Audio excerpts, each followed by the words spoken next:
Dans cette vidéo sur PowerPoint, nous allons voir comment appliquer une transition à une ou plusieurs diapositives.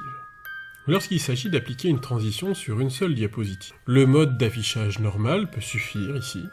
Nous choisissons la diapositive qui nous intéresse, et vous pouvez jeter un œil dans le ruban, vous allez trouver un onglet Transition.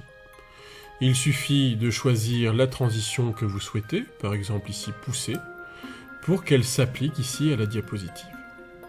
Quand une transition est appliquée sur une diapositive, ou une animation, vous avez en dessous du numéro de la diapositive cette petite étoile qui vous indique qu'une transition ou une animation est programmée sur la diapositive.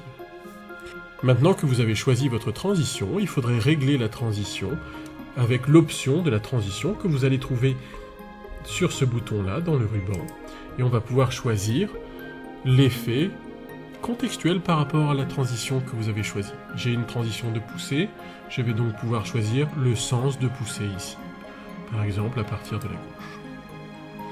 Voilà comment appliquer une transition à une diapositive. Je pourrais décider d'appliquer des transitions à plusieurs diapositives.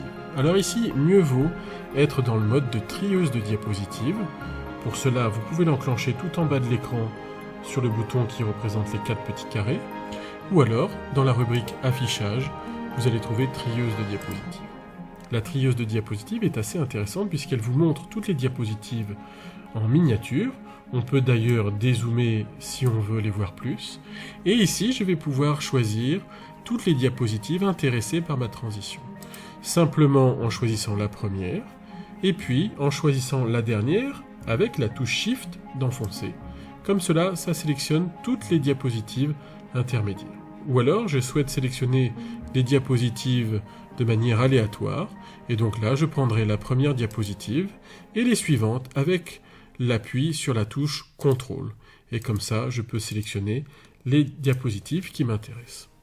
Bien, une fois que j'ai fait ma sélection, je vais retourner dans le menu Transition, et je vais choisir ma transition. Je vais toujours prendre une transition de poussée, et vous notez que quand la transition est appliquée, on retrouve cette petite étoile en dessous de chaque diapositive. Charge à nous maintenant de régler les options de cette transition, de régler aussi la durée de cette transition, et pourquoi pas d'ajouter un son aussi à la transition.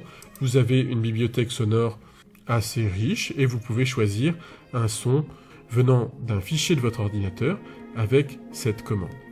C'est tout à fait techniquement possible, mais il faut faire attention pour que ce ne soit pas désagréable pour l'auditoire d'avoir quelque chose de trop présent aussi avec cette transition.